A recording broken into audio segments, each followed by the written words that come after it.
Hello students, इस lecture में हम डिस्कस कर रहे हैं capital budgeting replacement decision when depreciation is charged on basis of block of asset concept under income tax act.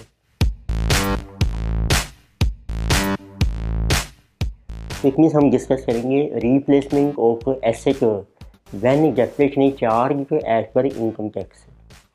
तो latest उसमें क्या क्या टर्म्स हैं, इनिशियल कैश आउटफ्लो कैसे डिटर्मिन होगा, incremental depreciation and terminal cash inflow. तो इसमें slightly changes आएंगे। Latest see one by one. तो first of all latest see idea of block of asset. तो ब्लॉक ऑफ एसेट कॉन्सेप्ट में होता है कि जब हम सिमिलर टाइप की एसेट है जिसके ऊपर सेम रेट ऑफ डेप्रिसिएशन है उसको हम एक ही ब्लॉक में क्लब कर रहे हैं। विच मीन्स अब आपके पास ये कोई ओल्ड एसेट है तो हम कह सकते हैं कि किसी जो ओल्ड एसेट ब्लॉक, फिर अब आप एक नई एसेट परचेज कर रहे हैं उसके बेस पर आपका क्या ब्लॉक बनेगा, लाइक से किसी की न्यू ब्लॉक ऑफ एसेट। तो ओल्ड एसेट ब्लॉक में आपको WDV मिलेगी। It means WDV of old asset किसी गिवन। अच्छा, न्यू ब्लॉक में क्या होगा, अब आप नई एसेट परचेज करोगे, पुरानी को सेल कर दोगे, ये हमारा नया ब्लॉक बन जाएगा। So we have WDV of old asset. तो उसमें आपने ऐड करनी है कॉस्ट ऑफ न्यू एसेट। जैसे इसको हमने रिप्रेजेंट किया था CN से। और अब आप पुरानी एसेट को सेल कर रही हैं तो वो आपकी सेल हो जाएगी less sale of old asset, किसी के SO। इट मीन्स ये आपका नया ब्लॉक बन जाएगा। और कई बार होता है देखिए पुराना ब्लॉक कंटिन्यू करती हैं, ओल्ड एसेट को ही कंटिन्यू करना है, अपने न्यू एसेट परचेज नहीं करनी। फिर ओल्ड ब्लॉक में आपकी ऐड हो जाती है renovation cost of old asset. इसको हम डिनोट कर सकते हैं R0 से। तो इट मीन्स ये आपका बन जाएगा अब ओल्ड ब्लॉक इन किसी जगह न्यू ब्लॉक। तो फर्दर इसमें एक पॉइंट आ गया है, अब हम डिस्कस करेंगे डिफरेंट टर्म। जैसे नंबर 1 इनिशियल कैश आउटफ्लो। तो जब आप block of asset concept follow कर रहे हैं, अब ये जो पुरानी एसेट सेल हो रही है इसको हम इसकी WDV से कंपेयर नहीं करते हैं। तो it means there will be no short term capital gain और loss on sale of old asset. तो इस केस में जब आप ब्लॉक ऑफ एसेट का कॉन्सेप्ट फॉलो करेंगे so there will be no short term capital gain और short term capital loss on sale of old asset. क्योंकि इनका जो डिफरेंस होता है वो ब्लॉक की जो कॉस्ट ऑफ न्यू एसेट है या न्यू ब्लॉक है उसमें एडजस्ट हो जाएगा। कुछ मीन जब कोई कैपिटल गेन या लॉस हम कंसीडर नहीं करेंगे and there will be no tax on capital gain और कैपिटल लॉस। तो ना ही आपको टैक्स पे करना पड़ेगा ना ही आपको टैक्स सेविंग मिलेगी। तो अब देखते हैं ब्लॉक ऑफ एसेट की डिफरेंट जो है हमारी टर्म्स क्या क्या यूज होती हैं। तो सबसे पहले टर्म आती है अवर इनिशियल कैश आउटफ्लो। तो इनिशियल कैश आउटफ्लो कितना होगा, जिसे कहा जाए I0, जिसको हम शो कर रहे हैं इनिशियल इन्वेस्टमेंट। अब देखो नई एसेट परचेज हो रही है, ये आउटफ्लो बन जाएगा। जब आप नई एसेट परचेज कर रहे हैं, पुरानी की रेनोवेशन की हमें ज़रूरत नहीं पड़ेगी, ये हमारा अपॉर्चुनिटी इनफ्लो बन जाएगा, रेनोवेशन ऑफ ओल्ड। और पुरानी को सेल करके आपको मिलेगी scrap salvage value of old asset. ये हमारी है स्क्रैप ऑफ ओल्ड एसेट। और इस केस में अब कोई टैक्स हम कंसीडर नहीं करेंगे ऑन कैपिटल गेन और capital loss of old asset because that will not arise. और एक कोई वर्किंग कैपिटल है एडिशनल, वो भी आप ऐड कर लीजिए, plus additional working capital, this is only additional for new asset. तो this will be initial cash outflow. अब आते हैं डेप्रिसिएशन आपने चार्ज करनी होती है, तो हम लेते हैं रिप्लेसमेंट डिसीजन में इंक्रीमेंटल डेप्रिसिएशन। तो let us see how to calculate this incremental depreciation. अब पहले देखिए कि ओल्ड ब्लॉक कितना है। अब आप ओल्ड डेप्रिसिएशन कैलकुलेट करोगे, ओल्ड डेप्रिसिएशन या आएगी ओल्ड ब्लॉक के ऊपर। ओल्ड ब्लॉक बन गया आपका WDV plus renovation. It mean old depreciation जो भी रेट ऑफ डेप्रिसिएशन है on WBB of old asset plus renovation. And what will B new depreciation, ये हम चार्ज करेंगे न्यू ब्लॉक के ऊपर। तो न्यू ब्लॉक की जो वैल्यू आ रही है जिसे जो WBB of old plus cost of new and minus sale of old asset, ये आपका बन गया नया ब्लॉक। पर हमें चाहिए incremental depreciation, additional depreciation which is new minus old. तो what is our additional depreciation, so this will be new depreciation minus old depreciation. कुछ मीन्स इसमें से इसको माइनस कर देते हैं तो R/100 आपका कॉमन आ जाएगा। तो इसमें से जब आप इसको माइनस करेंगे तो एडिशनल डेप्रिसिएशन बन जाएगी R/100 into, so this minus this, देखो WBB से WBB कैंसिल हो जाएगी। So this will B cost of new asset minus scrap of old minus renovation of old asset. इसको हम नाम दे देते हैं इंक्रीमेंटल ब्लॉक। तो इंक्रीमेंटल ब्लॉक कैलकुलेट करो तो उसके ऊपर डेप्रिसिएशन चार्ज करोगे तो वो आपकी इंक्रीमेंटल डेप्रिसिएशन आ जाएगी which is called additional depreciation. तो this is incremental block. It means आपको दोनों डेप्रिसिएशन अलग अलग कैलकुलेट करने की जरूरत नहीं है, तो सीधा इंक्रीमेंटल ब्लॉक कैलकुलेट कर लीजिए और उसके ऊपर आप डेप्रिसिएशन चार्ज कर दीजिए। तो आप देखोगे this one and this one is same. It mean जो इनिशियल आउटफ्लो है except working capital, cost of new minus sale of old minus renovation of old, तो यही हमारा इंक्रीमेंटल ब्लॉक बन जाएगा। इसके ऊपर सीधा डेप्रिसिएशन चार्ज करेंगे वो आपकी इंक्रीमेंटल डेप्रिसिएशन आ जाएगी। अब देखते हैं लास्ट ईयर में क्या चेंज आता है जब हम block of asset concept follow करते हैं। तो ये थर्ड टर्म थी आपकी इंक्रीमेंटल डेप्रिसिएशन। अब देखते हैं हम फोर्थ टर्म। तो what will happen in last year. Block of asset में अब आपके पास दो एजम्पशंस हैं कि इस ब्लॉक में सिर्फ सिंगल एसेट है जो नई परचेज की है या कोई और एसेट्स भी आपकी एग्जिस्ट करती हैं। It means there are two cases. So first case is so there is single asset in block.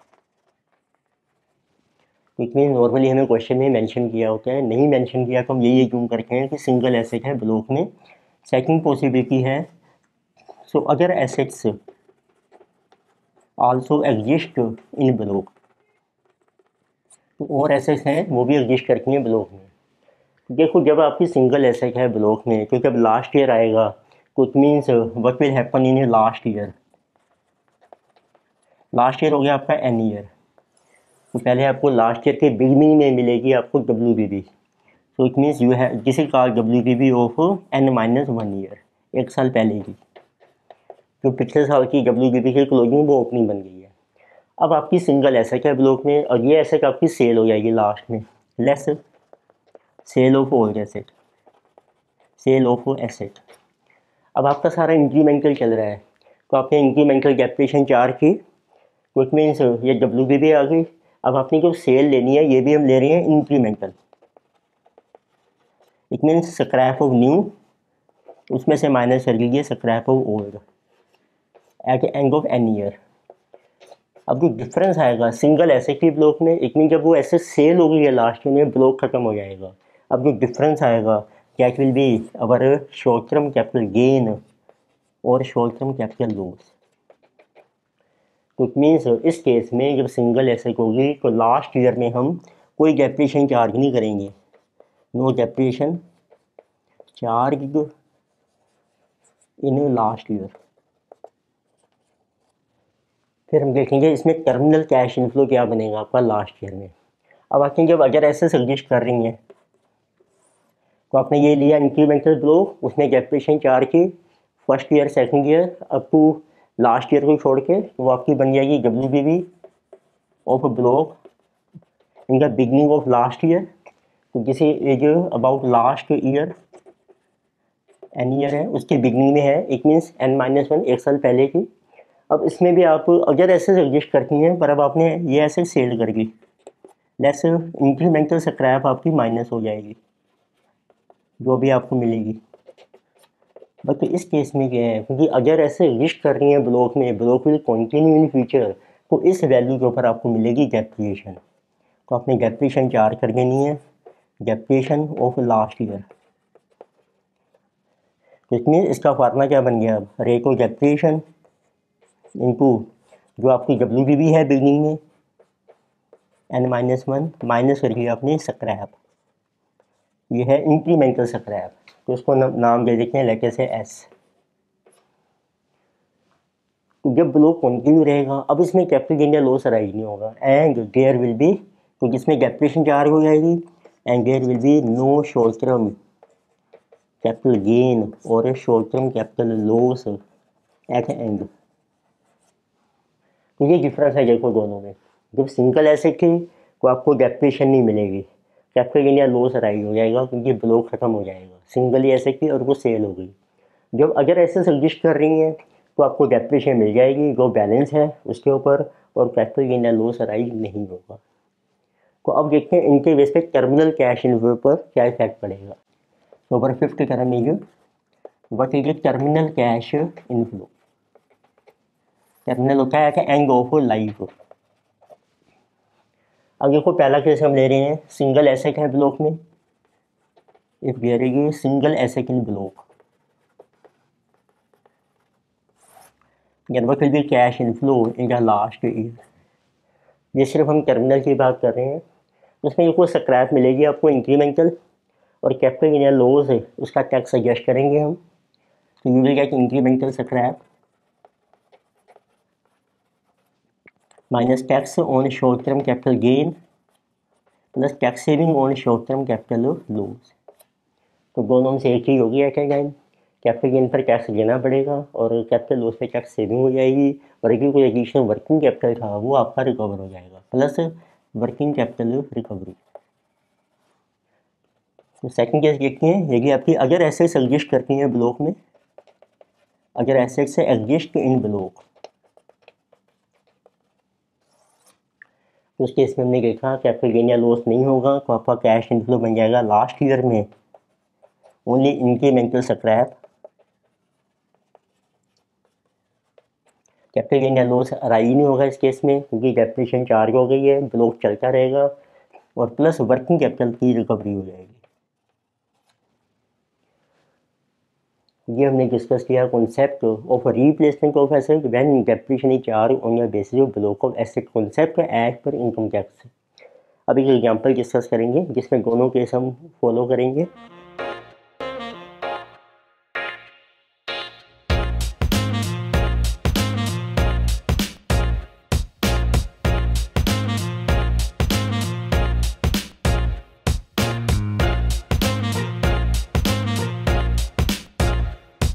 Example on the basis of block of asset concept for replacement decision। इस example में देखो आपको mention किया है, तो modern footwear is considering purchase of a new leather stitching machine to replacement and existing machine. The existing machine है कि book value 20,000 and salvage value 30,000। तो एक आपके पास पुरानी एसेट है, ओल्ड एसेट, ओल्ड मशीन, उसकी बुक वैल्यू मीन्स WDV की है आपको 20,000 and if you sell today you will realise 30,000। So it can be use for 5 more years at the end of which its sale value will be nil. तो 5 साल life है और इसकी जो scrap मिलेगी आपको after 5 year Jackie zero. The new machine costs 80,000 and it is expected to bring annual saving of 30,000 in operating costs। अब आप एक नई मशीन परचेज कर सकते हैं, उसकी कॉस्ट आपको दी है न्यू मशीन की 80,000 और इससे आपको एनुअल सेविंग मिलेगी ऑपरेटिंग कॉस्ट में 30,000। Depreciation rate on both the machine will be 25% on WDV basis. Rate of depreciation आपको दिया है तो this is 25% on WDV basis। The new machine will fetch a salvage value of 20,000 after 5 years। तो इसकी भी life 5 साल की है और इसकी स्क्रैप मिलेगी आपको after 5 year 20,000 rupees. The tax rate is 30%, what is NPV of at 10% cost of capital। तो टैक्स का रेट आपको दिया है 30% है, तो आपको NPV कैलकुलेट करनी है ऑफ रीप्लेसमेंट डिसीजन एट जो आपका डिस्काउंट रेट है आर, जिसे ये 10%, मीन्स कोस्टल कैपिटल होगा फर्म एज 10%। तो फर्स्ट केस हम इसमें दो केस ही पूछे हैं। Number 1, when there is no asset in the block और there is single asset, means there is no other asset. तो फर्स्ट केस हम ले रहे हैं no other asset in block, no other asset in block. अगर asset mean except this new, there is no other asset. क्योंकि last year में जब आप नई मशीन को सेल करेंगे तो ब्लॉक आपका ख़त्म हो जाएगा। तो let us see one by one. तो पहली टर्म है आपकी इनिशियल आउटफ्लो। क्या होगा इसमें? इनिशियल सिंपल है, नई परचेज हो जाएगी, ये को पुरानी सेल हो जाएगी।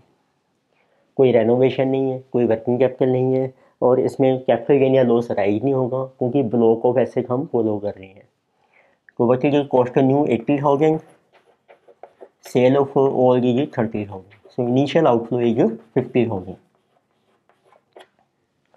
फिर आता है मेन, आपको डेप्रिसिएशन चार्ज करनी है। उसके लिए हम कैलकुलेट करेंगे इंक्रीमेंटल ब्लॉक।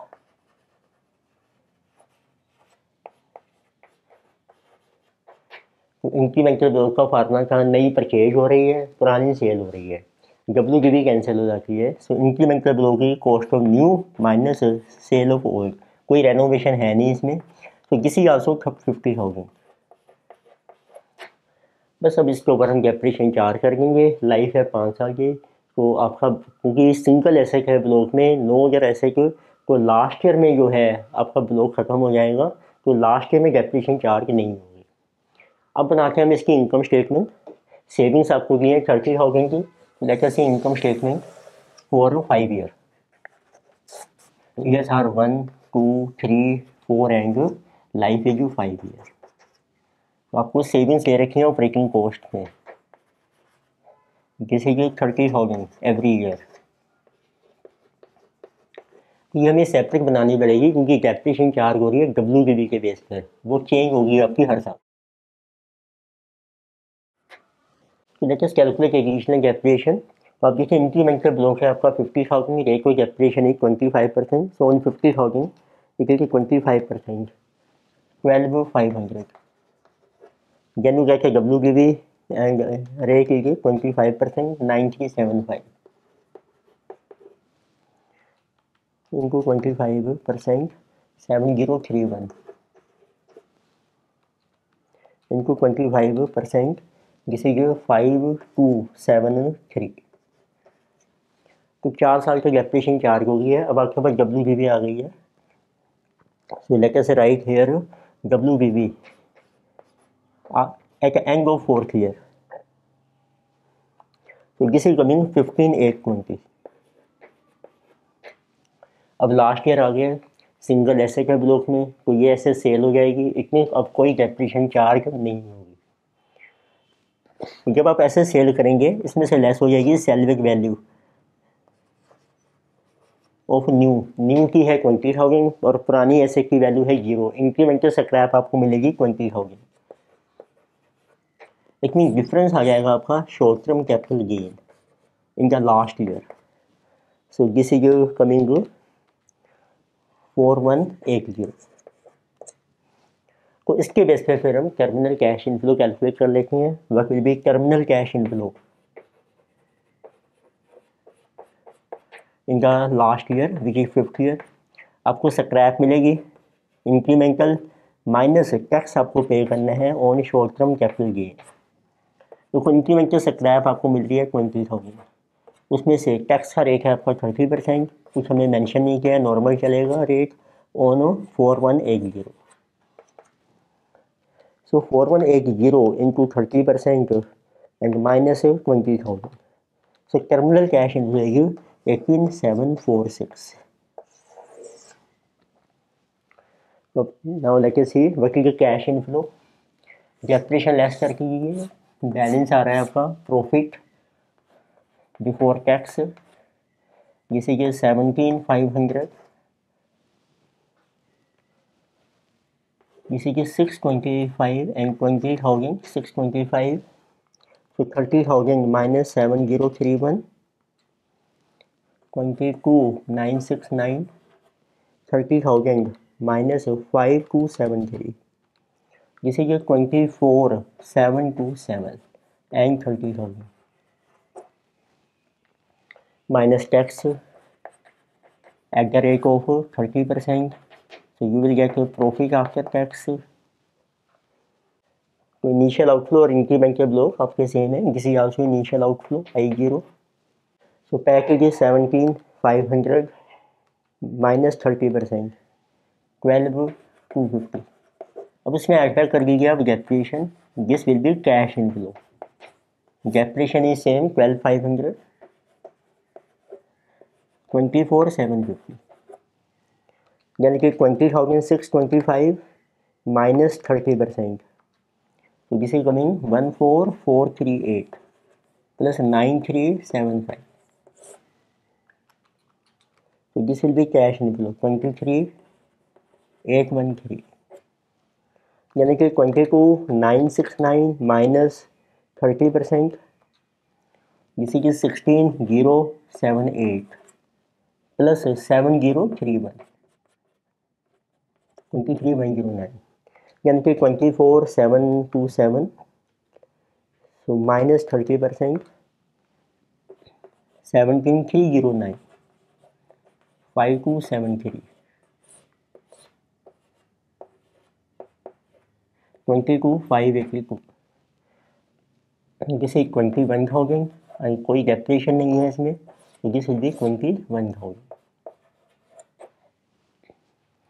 अब आप इसमें ऐड कर लीजिए बटेगी टर्मिनल कैश इनफ्लो. तो terminal cash inflow we have calculated 18,746. Now we can calculate NPV. तो एनपीवी के लिए एक टेबल ड्रॉ करते हैं. तो we have year 1, 2, 3, 4 and 5.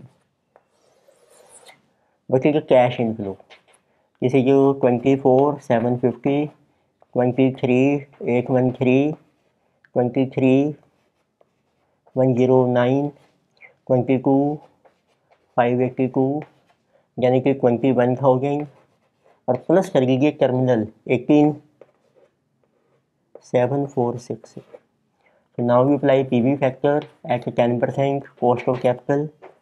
So 909, 826, 751, 683 and 621. So you will get a total present value of cash inflow. So this total present value is coming 24,750 into 0.909, 23,813 into 0.826, 23,109 times 0.751, 22,582 times 0.683, यानी कि 21,000 plus 18,746 times 0.621. So total present value is 99,628 rounding figure. Minus कीजिए आप initial investment जिस value 50,000. Balance is our NPV of replacement decision 49,628. अब देखते हैं इसमें हम सेकंड केस नंबर बी. अब उसमें आपको मेंशन किया है. सो अगर assets exist in the block, तो इट मीन्स अब लास्ट ईयर में जो है आपका ब्लॉक कंटिन्यू रहेगा, कैपिटेशन आपको मिलेगी. But one more conditioning, but salvage value new machine is ₹5,000 only. अब जो लास्ट ईयर में स्क्रैप मिलेगी न्यू मशीन की, जिसकी ओनली 5,000, पुरानी की आपको दे रखी है 0. उसका देखो क्या इफेक्ट होगा. अब हम केस नंबर बी ले रहे हैं. तो दिस इज केस बी. अब आपको ये मेंशन किया है अगर एसेट्स एग्जिस्ट इन ब्लॉक,